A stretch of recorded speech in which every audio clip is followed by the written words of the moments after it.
Okay, guys, so yeah, welcome back to another episode of Beyond the Classroom. I think this particular episode is quite important because it is a trend that is actually going on now. There has been an issue with there's been an outcry in the way and the manner in which a lot of students could not meet up with a certain pass score in JAMB, and there was mass failure. Obviously, there were, according to JAMB statistics, we had over 1.9 million candidates who registered for this exam. And then at the end of the day, we have 1.5 million actually scoring below 200. And most universities, before you go on to write post UME in their schools, you're actually going to score at least 200 and above. Now, that means a good percentage of students could not meet this cutoff mark or this requirement. And the funny thing is this: initially, a lot of people raised concerns, and then at some point, some people were like, "Okay, we are making progress in actually eradicating miracle centers." Uh, so I've been discussing this with a friend of mine, and I was like, if you are a teacher and you are taking a good number of students, and for certain reasons the students that are under your care happen a high percentage of them happen to fail, all right, maybe let's take it out, a little percentage of the group of students that you have happen to have failed your exams, and there's a likelihood that we could say, okay, maybe the students are not actually doing so well. They are not reading, laziness, and the rest of them. But if this percentage goes above the threshold, like if we have a high percentage of failure, I think the teacher should be called in for questioning, like what is going on. That means is either your questions are not actually testing these children according to their level, or there are some faults in it, or maybe you're a bad teacher, not necessarily a bad teacher, but maybe your techniques of delivering your lessons are not actually what suits the students. But a lot of people are arguing with me that maybe this analogy has no correlation with the situation where we have a lot of our students perform really badly in JAMB. But I kept insisting, like, I think it's high time JAM actually, retraced, went back inside. I remember the last time I spoke about exam malpractice, and I always mention that there is always this blame on the students, like as if the students are the ones the whole fault is on. I've always maintained that it is this exam malpractice is actually strictly on the adults. Now, because the students are the helpless ones here, okay? We always sort of blame them for everything, even when it is the adults that are at fault. Okay, so this jump thing happened, and a lot of people still maintain their position that the current students or the current crop of students we have now don't study. All right, but I was like, there should be a concern here. Like, we had 1.9 million people write this exam, and out of this 1.9 million, 1.5 is scoring below 200. All right, that means something is wrong somewhere, either a technical issue, or let's say just something that has nothing to do with the students. That was actually my argument. But when, after discussing with some colleagues who were in defense of JAMB, and I also went online, a lot of people were like, no, the current crop of students that we have now do not read. But thankfully somebody opened up that there is a set of students that he has been testing for a while, and for certain reasons beyond their control, these students whose performances have actually been on track, all of a sudden scoring below the expected mark. That means something went wrong somewhere. And luckily or fortunately, a lot of people started coming up.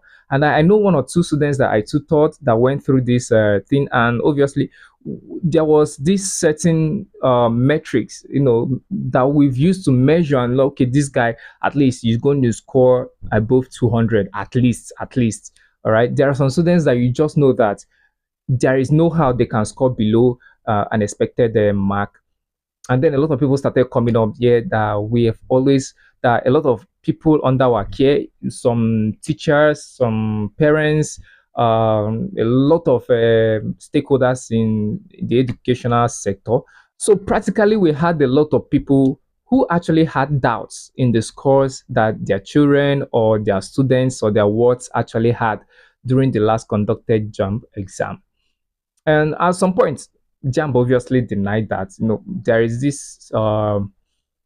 this denial syndrome in the Nigerian system. Like, we feel like it is a bad thing when we admit our faults. I don't know why this has to be, but then there was persistence, obviously, and a lot of people were like, no, miracle centers are gone, this is so evident, until finally they bow to pressure after maybe after behind closed room forensic investigations and stuff.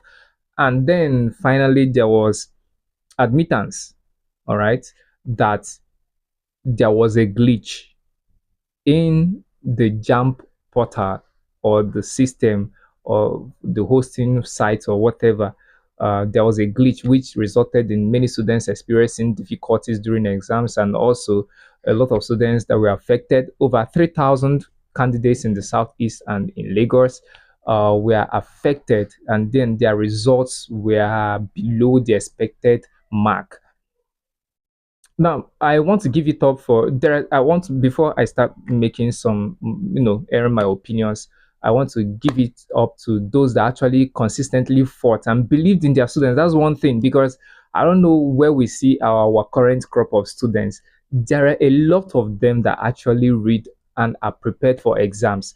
I have a lot of students that have taught, and I'm testament to such students. I have had personal encounter with such students.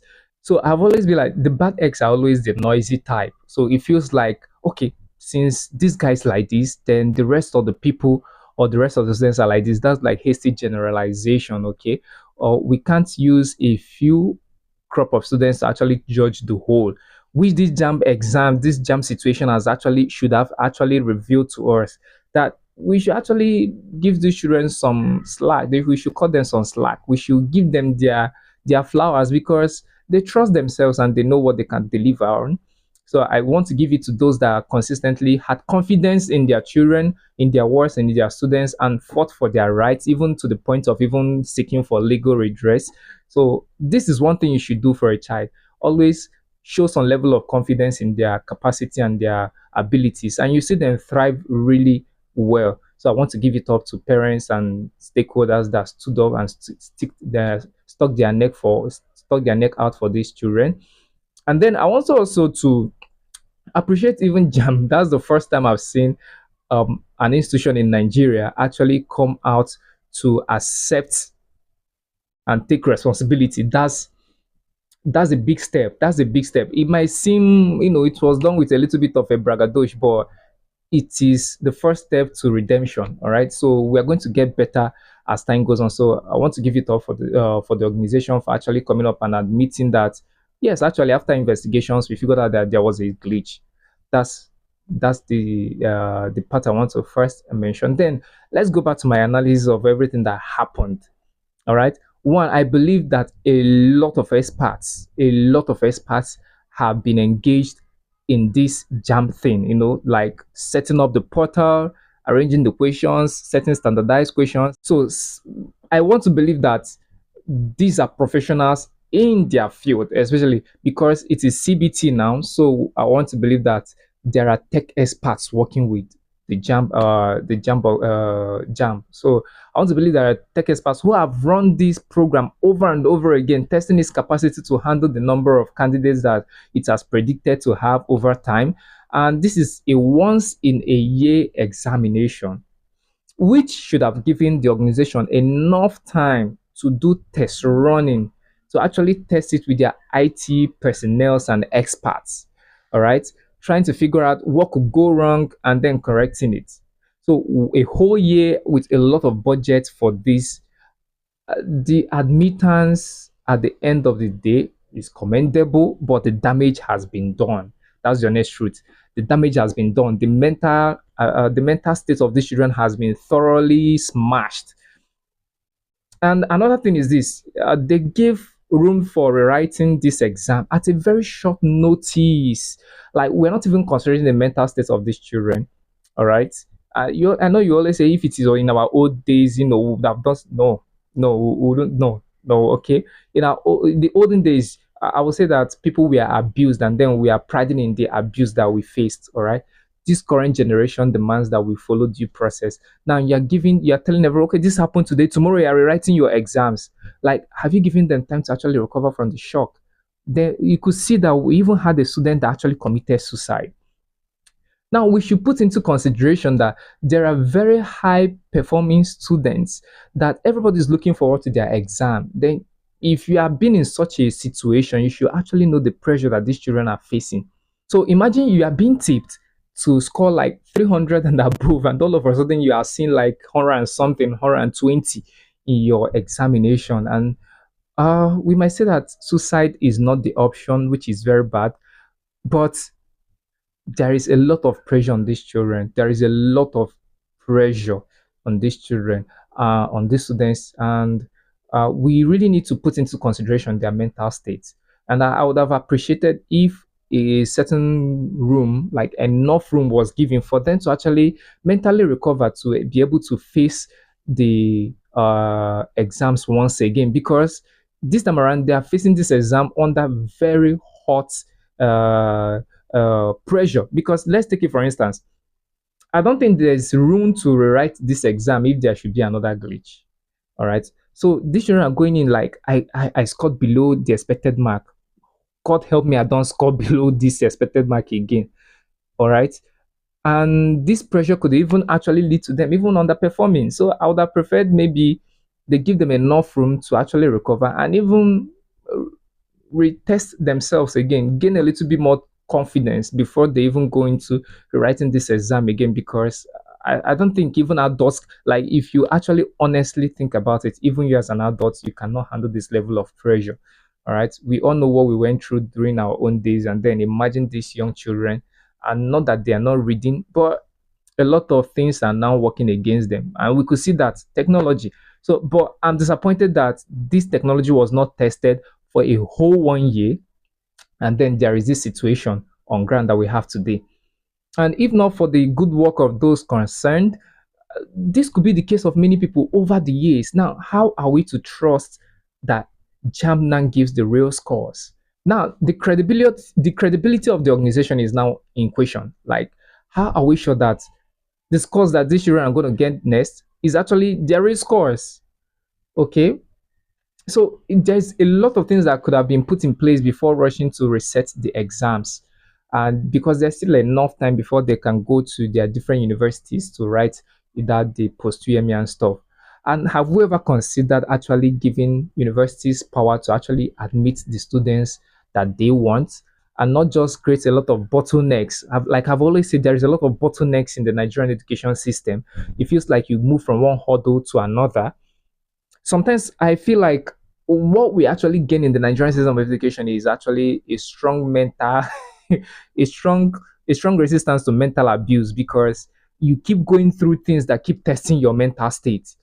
At the end of the day, that's why a lot of people over the time have grown so resistant that nothing even moves you again. And some people react badly to it as well by resorting to so many things. All right. Even back, I remember then we've had a lot of stories of people that committed suicide over examinations because the pressure.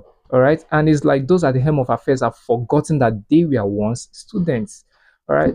I think this is what I've always been telling people. Like, we grow up and we forget our childhood. It's very important that we don't forget our childhood, because it feels like we never were children at any point in time. uh, I decided to be a teacher, and when I became a teacher, I wanted to be the type of teacher I wish I had. That is very important. That way, you get to understand your students better. All right, you get to understand their situations and know how best to put them through when they are getting it wrong. Like, there are ways you can use to give somebody some corrective measures, and they'll swear by the gods not even take it, because the way you presented your corrections were upsetting. All right. So I feel like there is this braggadocious nature in the way the Nigerian system is built, that they feel like, we suffered this in our own days, and in these little things that you're suffering now, and you think you can, this sort of thing. Now we are refusing to actually put ourselves in the shoes of these children and in their current state of thinking, in their current generation, how they behave and stuff like that. Things must not always be the way they are. You must not suffer to be successful. That's your next truth. All right. So I don't see why we should put these children through a lot of sufferings before they can actually succeed at what they are aiming for. So I feel the time frame between the time of the admittance of the error and the time that was put to write this exam is wrong. That's the honest truth. Is wrong. Somebody, I was going through Twitter feeds and I could see a lot of comments, and somebody's comments actually captured me. Children that should even be put through psychological evaluation to know their state of mind. Because look at it, we're not even considering that somebody committed suicide over this. And I've had students tell me that at some point they were feeling so pressured, they didn't even know that. They were like, could suicide be the escape way so that I don't have to answer these questions out? Why did you score below the expected mark? Stuff like that. As maybe as irrelevant as the issue might be to you, it is actually a big issue for them. That we suffer during our own days doesn't mean that they have to suffer. The essence of a society evolving is to make things much better. All right. So a lot of our parents studied without the internet, but a lot of us went to school during the advent of the internet. So we're able to research without even going to libraries that are kilometers away from us. You can just sit in your house and browse. Now, these children, with the evolving of the current societal trend, we now have AI.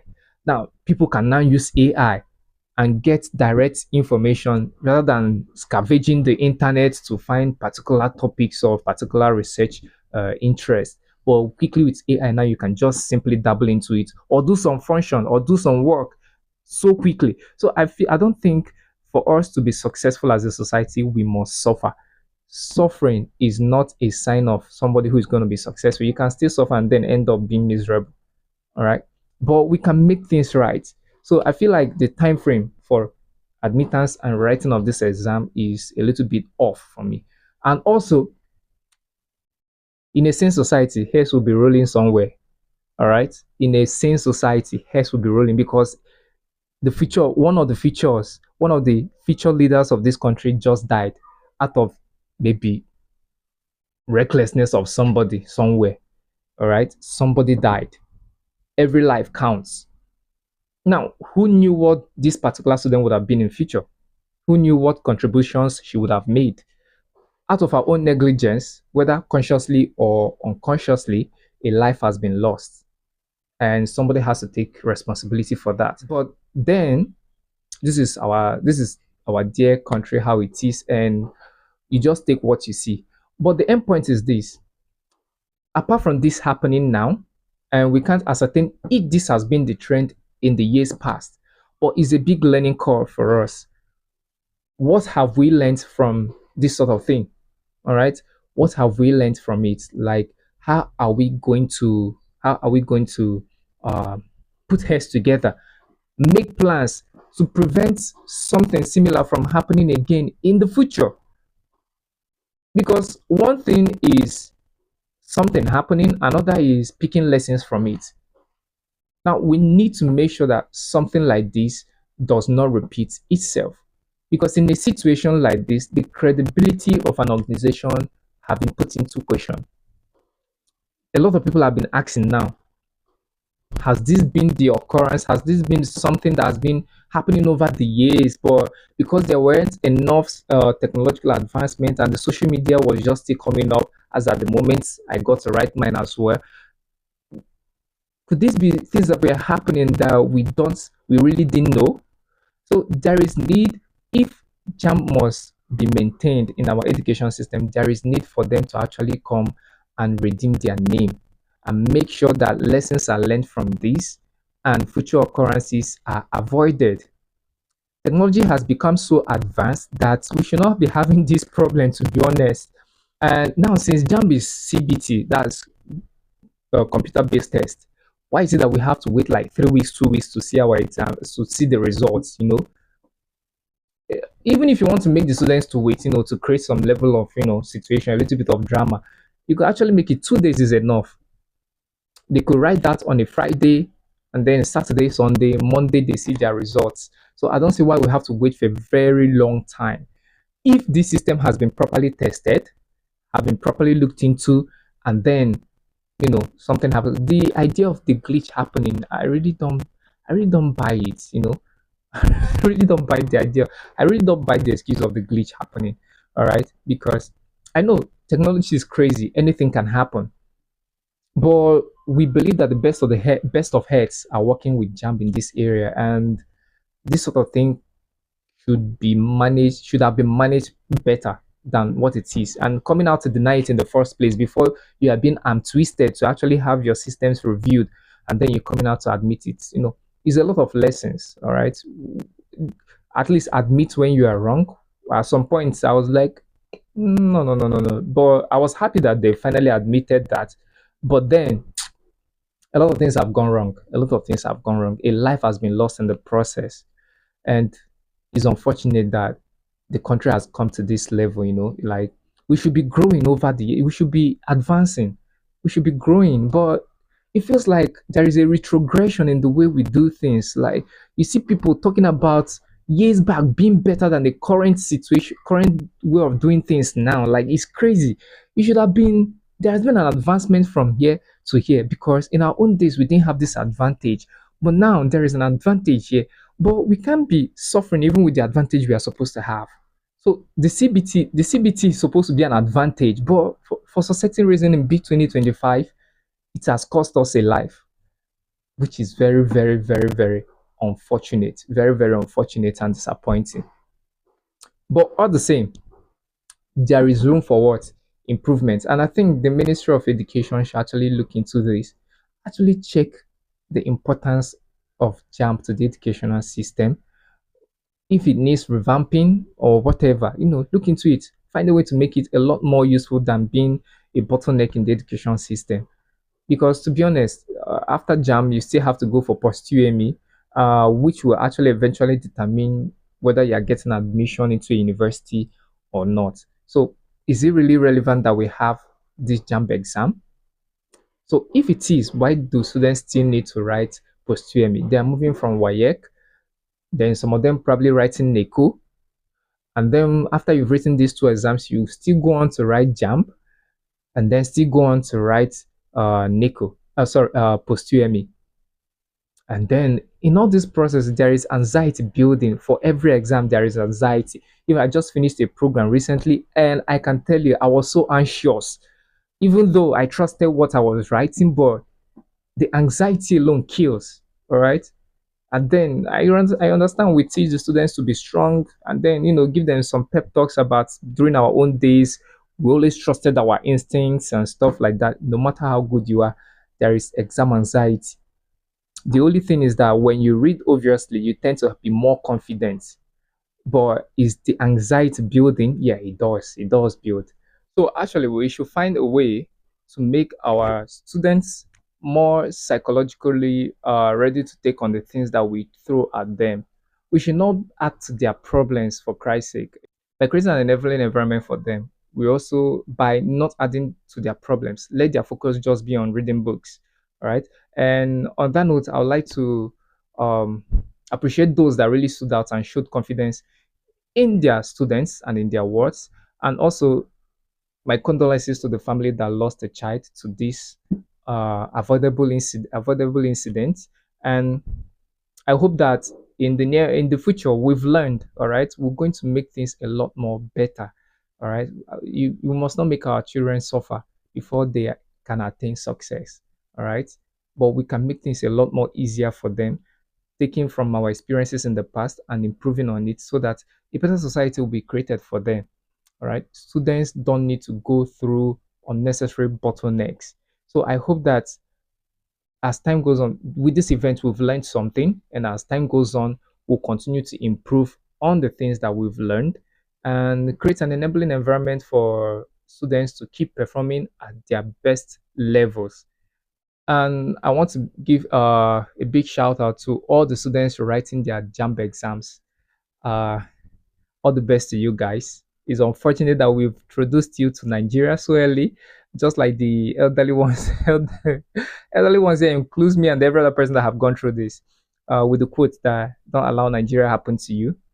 Unfortunately, it happened, all right? But we hope that this won't repeat itself going forward, and we'll keep working hard and ensuring that this sort of thing and any other related issues does not repeat itself. So a big congratulations to you all that pushed and got this. At least we got them to write the exam. Okay, so I wish them all the best, and to the family that lost a child, my condolences. On that note, where that's my opinion on the just concluded drama or the ongoing drama that is connected to JAM, and also going forward, the Beyond the Classroom podcast, we'll be speaking more on technology in education. Obviously, we've seen the ups and downs of technology with the jam situation. So obviously, but then technology makes things a lot more easier. I believe it has more ups than more than downs. So we're going to be talking on this and how it's going to make the life of both students and teachers and every other stakeholder in education better. Because I could see the person that pushed for this was actually a tech person in education, and with their metrics and their ways of simulation exam simulations, they predicted that a certain number of students should do well, and all of a sudden it's coming back negative. So from there, some things we have figured out, and look at it, a solution has been brought, and then a review and the ability to receive the exam. So technology can help us in so many ways, and also in improving our students' performances. It gives us an insight of what our students can do, especially when it is used wisely and honestly in education.